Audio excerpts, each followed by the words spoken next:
পরে সব কয়টা বেঈমানের দল মুসলমান হয়ে গেছে। এটা ছিল আমার নবীর চরিত্র। একটা মাত্র লেশ, একটা কিঞ্চিত আপনাদেরকে জানালাম। আর আজকে সেই নবীর উম্মত আমি আপনি, কিন্তু আমার সকাল শুরু হয় মিথ্যা দিয়া, রাত্রে ঘুমানোটাও যায় আমি মিথ্যা দিয়া। কথা ঠিক না বেঠি? বন্ধু বন্ধুর কাছে টাকা পাবে, আজকে টাকা দেওয়ার কথা 17 তারিখ সন্ধ্যার টাইম। এখন বাড়ির পাশে এসে ফোন লাগাইছে, এই দোস্ত তুমি কই, আজকে আমাকে টাকা দিবা? হ্যাঁ, ঘরের ভিতরে শুয়ে থেকে কয়, দোস্ত আমি তো ইমার্জেন্সি কাজে ঢাকা চলে আসছি, তুমি কালকে এসো, আজকে টাকাটা দিতে পারবো না, আগামীকাল এসে নিয়ে যাও। কথা ঠিক না ভাই? ঠিক। আপনাদের নীলফামারীর মধ্যে মনে এমন কোন লোক একটাও খুঁজলে পাওয়া যেত না, একটাও নাই, সব আমার ঢাকার আর নরসিংদী। হ্যাঁ, কথায় কথায় মোবাইল ফোনে মিথ্যা কথা, কথায় কথায় প্রতারণা। ব্যবসার প্রতিষ্ঠান দাম চাইছে 15 টাকা, একজনে কয় 20 টাকা দাম চাইছে, কয় না ভাই আমি 20 টাকা নিব না, 15 টাকা দিবা কিনা কও। কারে মেয়েটা তো আমার কিনতেই পড়ছে 18 টাকা। কত বড় ডাহা মিথ্যা কথা। হয় কিনছিল 9 টাকা দিয়ে, কয় কি 18 টাকা আমার কিনা পড়ছে, 2 টাকা মাত্র লাভ, তুমি আমার কাছে 15 টাকা বলো। এ আমার ভাইরা, এমন চরিত্রের মানুষ এ দেশে আছে না নাই? কম না বেশি? আসতে কয়, তাহলে বোঝা গেল এই দেশে এগুলি নাই গা। হ্যাঁ, আনার সময় যত বেশি আনা যায়, দেওয়ার সময় যত কম দেওয়া যায়। 3 number, 4 number, 5 number dead over হওয়া মালটাকেও 1 নাম্বার বলে চালায় দেয়। আবার সে নিজেকে বিশ্বনবীর উম্মত বলেও দাবি করে। এমন উম্মত এই দেশের মধ্যে অভাব নাই। কথা ঠিক না ভাই? ঠিক। আমার ভাইরা যারা ব্যবসায়িক লোক আছেন, সততার ভিতরে থেকে ব্যবসা করেন, আল্লাহর নবী বিশ্বনবী বলেছেন, আত-তাজিরু সুদুকুল আমিন মা'আন নাবিয়্যিনা ওয়াস সিদ্দিকিনা ওয়াস শুহাদা'i ওয়াস সালিহিন। জোরে চিল্লায় কোন সুবহানাল্লাহ। বিশ্বনবী বলেন, যারা সততার ভিতরে থেকে ব্যবসা করবে, ওজনে কম দিবে না, মানুষকে ঠকাবে না, মিথ্যা কথা বলবে না, ওই রকম সৎ আদর্শবান ব্যবসায়িকের হাসর নাসর হবে নবীদের সাথে, সুলাহাদের সাথে, পয়গম্বরদের সাথে, আল্লাহর ওলিদের সাথে। জোরে চিল্লায় কোন সুবহানাল্লাহ। অতএব ব্যবসা করেও আল্লাহর জান্নাতে যাওয়া যাবে কি যাবে না? সততার সাথে ব্যবসা করলে আর আল্লাহর হুকুমগুলোকে সঠিকভাবে পালন করলে ওই লোকটাও বন্ধু আল্লাহর জান্নাতে যাবে। আর মিথ্যা টাউটারি বাটপারি সিটারি করে ব্যবসা করলে মনে করবেন আপনার এই ব্যবসায়ী আপনাকে জাহান্নামে নেওয়ার জন্য যথেষ্ট। কথা ঠিক না বেঠ? মুসলমান ভাইরা আমার, এবার আসুন, বিশ্ব নবী দুনিয়ার জমিনে কেন আসলেন, কি করতে আসলেন? নবীজিকে আল্লাহ কেন পাঠাইছিলেন? আমার দেশের এক শ্রেণীর পাবলিক এই দেশের মধ্যে আছে, 12 মাস নবীজির সুন্নত মানতে রাজি না, 12 মাস নবীজির আদর্শ মানতে রাজি না। শুধুমাত্র নবীজির জন্মের দিন 12 রবিউল আউয়াল মাস আসলে জশ্নে জুলুস আর ঈদে মিলাদুন নবীর নামে বর্ণাঢ্য র্যালি আর স্লোগান নিয়ে তারা রাস্তায় নামায় পড়া আছে না নাই?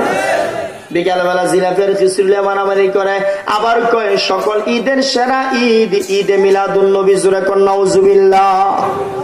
এ ভাইরা আমার, বিশ্ব নবী দুনিয়ার জমিনে কেন আসলেন? উম্মতকে কি করতে বলেছেন, কি ছাড়তে বলেছেন? আজকে আমরা সেই জিনিসগুলো জানতে চাই না।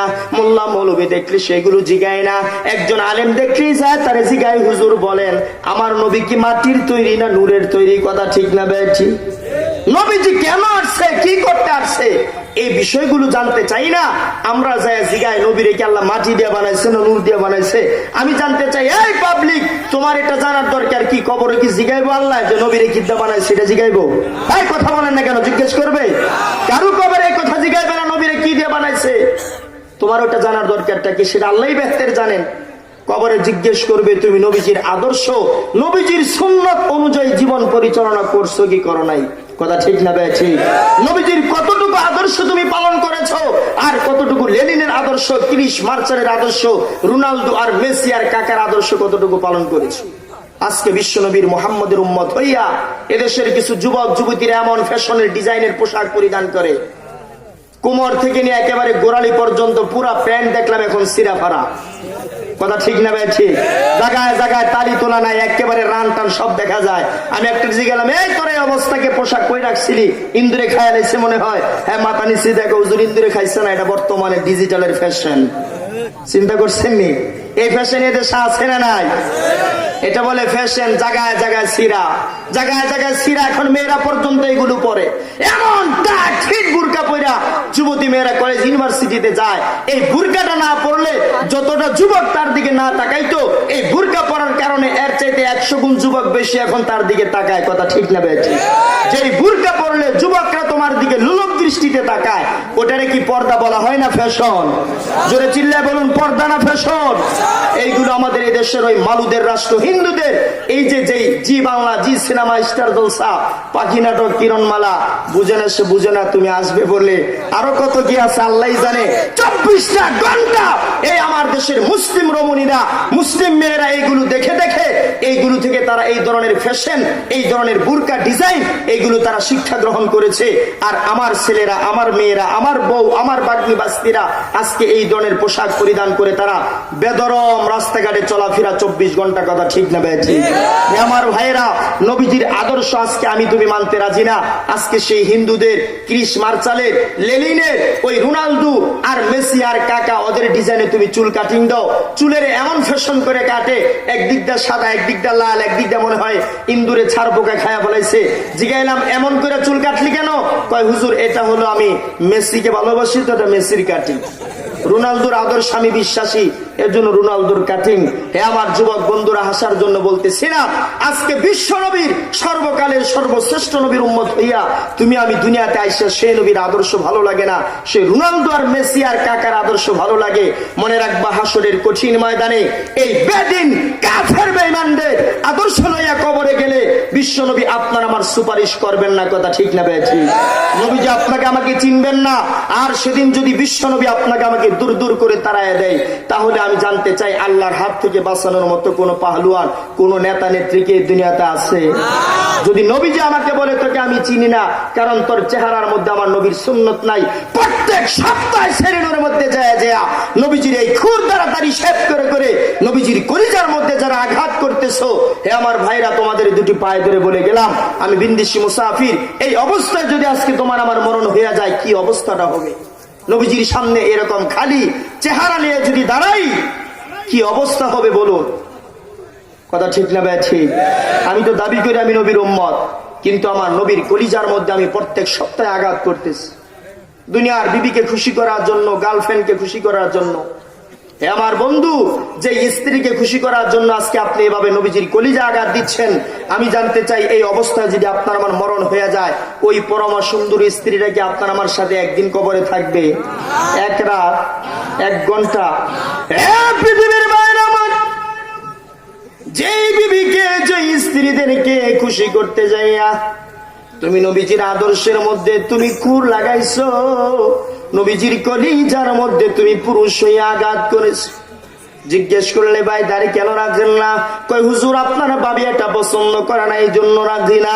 আরে মুসলমান উম্মতের দল, যে ভাবিকে খুশি করার জন্য তুমি আজকে ক্লিন শেভ করলাম, আমি জানতে চাই এই মুহূর্তে যদি তোমার আমার মরণ হয়ে যায়, তোমার আমার বিবি কি এক রাত্রের জন্য কবরের মধ্যে থাকবে?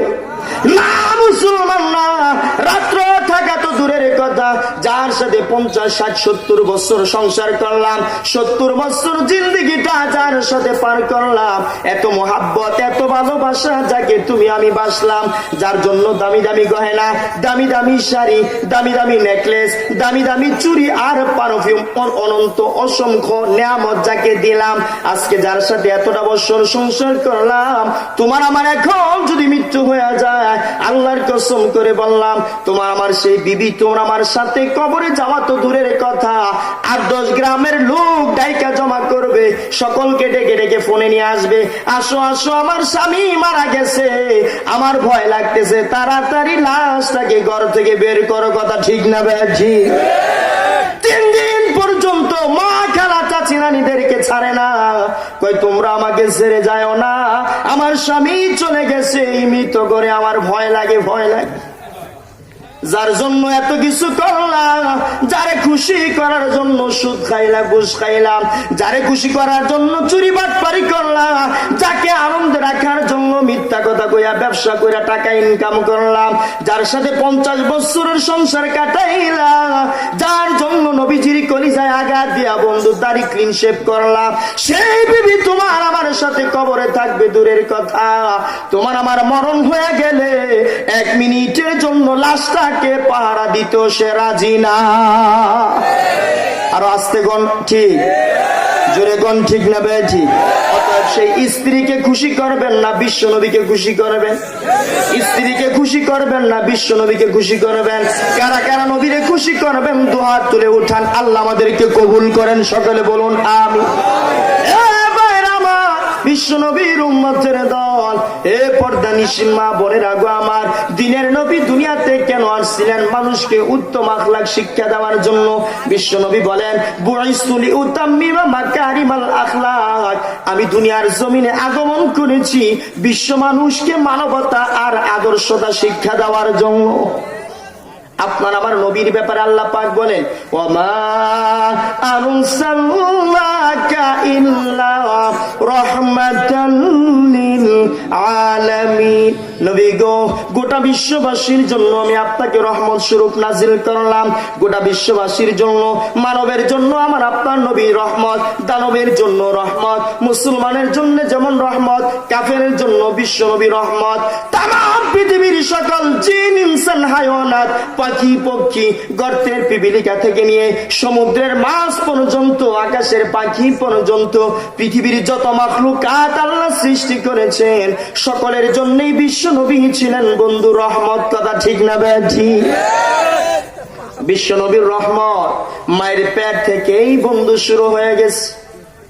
হযরতে ফাতেমা বিশ্ব নবীর মা বর্ণনা করেন, সিরাত ইবনে হিশাম একটা কিতাব আছে, ওই কিতাবের ভিতরে বিশ্ব নবীর মা হযরতে আমেনা বর্ণনা করেন, এ পৃথিবীর মহিলারা শুনো, আমি শুনতে পেরেছি তোমরা যখন গর্ভবতী হয়ে যাও, তোমাদের সন্তান যখন তোমাদের পেটে আসে, 10 মাস 10 দিন পর্যন্ত ঠিক মতে তোমরা খাবার খাইতে পারো না। কথা ঠিক না বেশি? মা দুঃখিনীরা ভূমি ভূমি বাবা হয়, আরামসে ঘুমাইতে পারে না, একটু পেট ভরে খানা পর্যন্ত খাইতে পারে না। রে যুবক বন্ধুরা রে আমার, সকলের মা, সকলের মায়েরাই এমন কষ্ট করে বন্ধু তোমার আমারে দুনিয়াতে আনছে। এ যুবক বন্ধুরে আমার, একটা বারের জন্য রে তুই চিন্তা করলি না?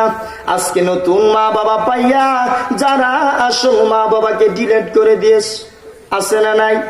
সুইটিরে বিয়া কইরা, বিউটিকে বিয়া কইরা, বিউটির মা বাবা পাইয়া আসল মা বাবাকে যারা ডিলেট করে দাও, মনে রাখবা তোমার 4 আঙ্গুলের কপাল বন্ধু পুড়ে গেছে। কথা ঠিক না বেশি? কারো বউ যদি সুইটি বিউটি হয় মাফসায়, আমি কিন্তু জানি না, বোঝানোর জন্য বললাম। কথা ঠিক না বে ঠিক? এমন কুলাঙ্গের সন্তান এই দেশে আছে না নাই? নতুন মা বাবা পাইয়া মাসের শেষে বেতন পাইয়া পোলাও, কুরমা, ফ্রাই চিকেন, ফালুদা, কাচ্চি, তেহারি, নেহারি, যত রকমের উন্নত মানের খাবার আছে, ওই খাবারের ব্যবস্থা করিয়া শ্বশুর শাশুড়িকে পেট পুরে খানা খাওয়ায়, গলা পর্যন্ত খাওয়ায়, আর নিজের আপন মা বাবা বন্ধু বাঙ্গা করে বসে বসে, গোয়াল ঘরের পাশে বসে বসে শুধু খাবারের গ্রান নাকে মুখে নেয় আর চোখের পানি দ্বারা বন্ধু বুক বাসায়। এমন কুলাঙ্গার সন্তান এই দেশে আছে না নাই? কম না বেশি? এই যুবক বন্ধুরা আমার শোনো, শোনো রে, মন দিয়ে শোনো, তোমার আমার মা কত দুঃখ কত কষ্ট করে দুনিয়াতে তোমার আমার আনস। আমি তুমি যখন তোমার আমার মায়ের পেটে ছিলাম, মা দুঃখিনী 10 মাস 10 দিন পর্যন্ত পেট পুরে খাবার খাইতে পারে নাই।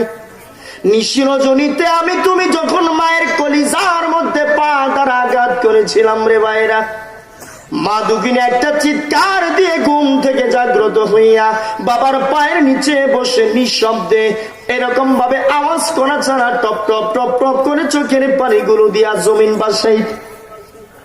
হঠাৎ তোমার আমার বাবার ঘুম ভেঙে গেছে, চেয়ে দেখে প্রাণপ্রিয় স্ত্রী পাশে নাই, পায়ের নিচে বসে বসে কান্না করে। তোমার আমার বাবা জিজ্ঞেস করেছিল, বন্ধু হে প্রিয়তমা কি হয়েছে তোমার, তুমি কি ঘুমাও নাই? আপনার আমার সকলের মা তখন জবাব দিয়েছিল, প্রাণের স্বামী গো, কিছুই হয় নাই, আপনি ঘুমাইতে যান, এমনিতে একটু খারাপ লাগতেছে, যখন আমার ভালো লাগবে তখন আমি ঘুমায়া পড়বো।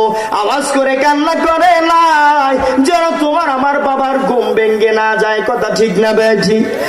যুবক বন্ধু, শুধু এতটুকুই নয়, 10 মাস 10 দিনের ক্লান্ত পরিশ্রান্ত নয়, এমন মা পৃথিবীতে অনেক আছে, সন্তানকে প্রসব করতে যাইয়া প্রসব বেদনা সহ্য করতে না পারিয়া এই দুনিয়াকে আলবিদা বলে চিরদিনের জন্য মা দুঃখিনীরা দুনিয়া থেকে বিদায় হয়ে যায়।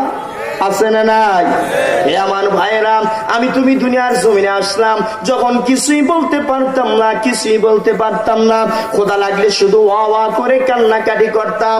আল্লাহ পাক মায়ের অন্তরে এমন মধুর মায়া ঢেলে দিয়েছিলেন, যখন তুমি আমি ওয়া করে কান্না শুরু করতাম, মা দুঃখিনীরা দুনিয়ার সমস্ত কাজকর্ম ফেলে দিয়ে দৌড়ায় আসিয়া তোমাকে আমাকে স্তন থেকে দুধ পান করাইয়া কলিজাটা ঠান্ডা করে ঘুম পাড়াইয়া পরে মা অন্য কাজে যাইতো। কথা ঠিক না বেঠি? এ মুসলমান উম্মতের দল, যেই মা বাবা এত কষ্ট করে ধীরে ধীরে তোরে আমার মানুষ বানাইলো, আজকে বড় বিজনেসম্যান, বড় শিল্পপতি হয়ে গেছো, বড় টাকার মালিক হয়ে গেছো, নতুন মা বাবা পাইয়া শ্বশুর শাশুড়িকে তুমি এত আনন্দ, এত ভালোবাসো, এত আদর সোহাগ করো, কিন্তু আপন মা বাবাকে বৎসরেও একদিন তুমি খোঁজ খবর লওয়ার প্রয়োজন মনে করলা না। এর মুসলমানের অর্থ এটা নয় যে হুজুর শ্বশুর শাশুড়িকে কি ভালোবাসা যাবে না। হ্যাঁ, নিঃসন্দেহে তারা অসম্মানের পাত্র, শ্বশুর শাশুড়িকেও মহাব্বত করতে হবে, কিন্তু বন্ধু ভুলে গেলে চলবে না, 1 কোটি শাশুড়িকে এক পাল্লায় দিয়ে ওজন দাও, আর নিজের জন্মদাত্রী মাকে আরেক পাল্লায় দিয়ে ওজন দাও। আল্লাহ কয় তোর আপন মায়ের পাল্লার ওজন আমি আল্লাহর কাছে ভারী হয়ে যাবে। কথা ঠিক না বেঠি? আরো জোরে বলতে হবে, ঠিক না বেঠি? সে মা বাবারে ভুলে গেলা, এরপরে হুজুর আমার শান্তি নাই, এত টাকা কামাই করি এরপরও আমার সংসারের অভাব অনটন যায় না। এ মুসলমান ভাইরা আমার, দুনিয়া আখিরাত উভয় জগতের যদি বাদশা হতে চান, তাইলে নিজের মা বাবার খেদমত করতে হবে। কথা ঠিক না বেঠি? বিশ্ব নবী বলেছেন, রাসূলের হাদিস, রিজার রাব্বি ফি রিজাল ওয়ালিদি ওয়া সাকাতার রাব্বি ফি সাকাতিল ওয়ালিদি। বিশ্ব নবী বলেন, তোমার পিতার সন্তুষ্টির উপরে নির্ভর করে আল্লাহ পাকের সন্তুষ্টি, তোমার পিতার অসন্তুষ্টির উপরে নির্ভর করে আল্লাহ পাকের অসন্তুষ্টি। অন্য হাদিসে বিশ্ব নবী বলেন, আল জান্নাতু তাহতা আকদামিল উম্মাহাত, পৃথিবীর সকল মায়েদের পায়ের নিচে সন্তানদের জান্নাত। এই 2 হাদিসকে একত্রিত করলে নতিজা বের হয়, রেজাল্ট বের হয়, মা বাবার সন্তুষ্টির উপরে নির্ভর করে আল্লাহ এবং রাসূলের সন্তুষ্টি, আর মা বাবার অসন্তুষ্টির উপরে নির্ভর করে আল্লাহ পাকের অসন্তুষ্টি। কথা ঠিক না বেঠি? এই জন্য আল্লাহর এক ওলি বর্ণনা করে, তুমি যদি দুনিয়া আখিরাতে উভয় জগতে ধনী হতে চাও, বাদশা হতে চাও, সুখে শান্তিতে যদি জীবন পরিচালনা করতে চাও, তাইলে তুমি তোমার আব্বা আম্মার খেদমত করো। এ ভাষা উনার ভাষায় উনি বর্ণনা করতেছেন, খেদমতে মা দরপে দর কোন সুবহ শাম, তাকে বাসি দর্দ আলম নেকে নাম খেদমতে মা দরপে দর কোন এখতিয়ার, তাশবি আজমানে দৌলত বখতিয়ার। জোরে চিল্লায় কোন সুবহানাল্লাহ। আল্লাহর ওলি কয়, এ যুবকরা শোনো, দুনিয়া আখিরাত উভয় জগতের যদি তুমি বাদশা হতে চাও, উভয় জগতের যদি তুমি ধনী হতে চাও, তাইলে তুমি তোমার মা বাবার খেদমত করো।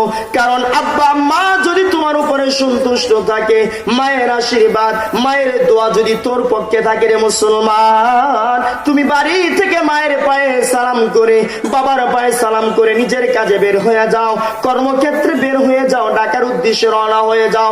খোদার কসম করে বলে গেলাম, মা বাবার দোয়া থাকলে বন্ধু কোনদিন তোমার মরণ চাক্কার পৃষ্ঠে, গাড়ির নিচে চাক্কার পৃষ্ঠ হয়ে কোনদিন তোমার মরণ হবে না। কথা ঠিক না ব্যাধি?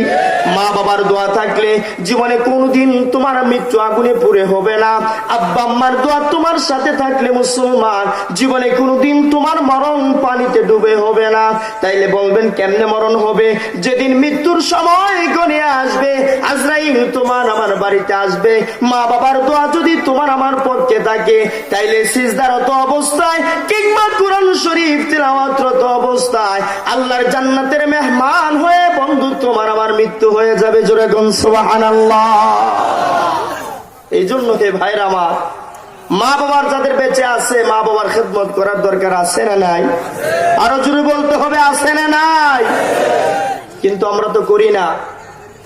আব্বা আম্মা যদি একটু ডায়াবেটিস হয়েছে, একটু ঠান্ডা কাশি জ্বর, একটু পান সুপারি লাগবে, জিজ্ঞেস করলে বাবা একটু পান নিয়ে এসো, কয় মুখের উপরে ঝাড়ি দিয়া বাংতি নাই। আজকে কি নাই? বাংতি নাই। কত বড় নোট রে বাপরে বাপ! এই তোরে নোট কারো সিলাই হয়েছে, আজকে তোর এত হেডাম, এত চেয়ারম্যান মন্ত্রী এমপিডিসি হয়ে গেলি। যদি তোর আমার মা বাবা আতর করে গলা চিপ্পা মাইরা ফেলতো, এই পৃথিবীর মানচিত্রে তোর আমার কোনো অস্তিত্বই থাকতো না। কথা ঠিক না ভাই? ঠিক। আর সেই মা বাবা পানের সুপারির কথা বললে কেউ বাংতি নাই। আর গার্লফ্রেন্ড যদি ফোন দেয়া কয় আমার এমন লাগবো, কারে কও কি তুমি একটা করে তোমার 20টা এনে দিব। কথা ঠিক না ভাই? ঠিক। এটা বুঝে বালা যুবক পোলাবান। 5,000 টাকার দামি মোবাইল ছেলেকে এটা কি চালাইবা, 50,000 টাকার দামি মোবাইল তোমাকে কিনে দেবে। আর মা যদি বলে আমাকে 50 টাকার পান সময় এনে দে, কয় আজকে ভাঙতে নেই আরেকদিন দেবো। কথা ঠিক না ভাই? ঠিক। একটা দৃষ্টান্ত, একটা ঘটনা আপনাদেরকে শোনাইতে চাই। আব্বা আম্মার খেদমত করলে পৃথিবীতে কোন যুবক, কোন মানুষ ঠকে নাই, কিয়ামত পর্যন্ত ঠকবে না, সব সময় জিতে যাবে। সুবহানাল্লাহ বলুন। এই ঘটনাটা শোনামু, এর আগে আমাকে ওয়াদা দিতে হবে। যাদের আব্বা আম্মা দুনিয়াতে বেঁচে আছেন, আজকের এই ময়দান থেকে যাবার পরে অঙ্গীকার করে যাবেন, যতদিন পৃথিবীতে বেঁচে থাকবেন মা বাবাকে আর কখনোই কষ্ট দিবেন না। পারবেন? যারা মা বাবাকে আর কোনোদিন কষ্ট দিবেন না এই মর্মে অঙ্গীকার করতে পারবেন, তাদের হাতটাও আমি দেখতে চাই। এই সাবধান, কিন্তু যারা পারবেন না ওদের হাত তোলার দরকার নাই। যারা মা বাবার মনে কষ্ট দিবেন, আব্বা আম্মার হুকুম পালন করবেন না, ওদের হাত তোলার দরকার নেই। যারা হাত উঠাইছেন তারা কি অন্তর থেকে ওয়াদাবদ্ধ হয়েছেন যে হে আল্লাহ, যতদিন পৃথিবীতে বেঁচে থাকবো আর কোনোদিন মা বাবার মনে কষ্ট দিব না? রাজি আছেন ইনশাআল্লাহ? আল্লাহ পাক কবুল করুন, হাত নামান। আর যাদের মা বাবা নাই, মারা গেছে, বলতে পারেন হুজুর ওদের কাছ থেকে কেমনে ক্ষমা নেবো, এটা একটু পরে আলোচনায় যাই। আগে যাদের আব্বা আম্মা আছে ওদের ব্যাপারে একটু বলতে চাই। মা বাবাকে যদি আপনি খুশি রাখেন, আল্লাহর কসম জীবনে কোনোদিন আপনি ঠকবেন না। আপনার রিজিকের ব্যবস্থা যে কেমনে হইব, কোত্থেকে হবে, আপনি নিজে কল্পনা করতে পারবেন না। সুবহানাল্লাহ বলুন। আলহামদুলিল্লাহ। আমার নিজের কথাটা একটু আমি আপনাদেরকে বলি। আমি ছোটবেলা থেকে আব্বা আম্মার প্রতি অনেক দুর্বল ছিলাম। এটাও বলে রাখি, মা বাবার হক আদায় করার মতো যোগ্যতা পৃথিবীর কোন সন্তানের নাই, কোনোদিন হবে না। আমি যদি আমার শরীরের সমস্ত চামড়াগুলো কেটে আমার মা বাবার পায়ের নিচে পাপস বানাই দেই, আমার মায়ের স্তনের 1 ফোঁটা দুধের দামও আমি দিতে পারবো না। কিন্তু ওটা কথা নয়। কথা হলো যতটুকু সাধ্য আছে, আমার যতটুকু ক্ষমতা আছে, আমি চেষ্টা করবো আব্বা আম্মার খেদমত করার জন্য। আল্লাহর রহমতে আমি ছাত্র জীবন থেকে, কেন যেন এটা আল্লাহ পাকের দয়া, সব সময় আমি আমার মা বাবার প্রতি অনেক দুর্বল। পকেটে টাকা থাক চাই না থাক, মা বাবার একটা জিনিস পছন্দ হয়েছে, আমি অনেক অনেক আগে থেকেই চেষ্টা করতাম ওটা পুরা করার জন্য। আল্লাহর রহমতে আমি আপনাদের সামনে নজির। এখন যদি বলেন হুজুর 5 লক্ষ টাকা আপনি খরচ করবেন, আমি এই মুহূর্তে আমার কাছে 1 টাকাও না, আমি 5 লক্ষ টাকাই খরচ করতে পারবো আলহামদুলিল্লাহ। এরপর আমার পকেটের টাকা শেষ হয় না। আলহামদুলিল্লাহ বলুন। এটা কোনো মিথ্যা নয়। আমার মনে হয় যে আজকে 20 বছর ধরে আমার পকেট কোনোদিন ফাঁকা হয়েছে, 1টা টাকাও ছিল না, এমন কোন দিন আজকে 20 বছর ভিতরে যায় না। আল্লাহর কসম, সুবহানাল্লাহ বলুন। 20 বছর আমার মনে পড়ে না, হয় না এরকম অনেক সময় যে 1টা টাকাও নাই।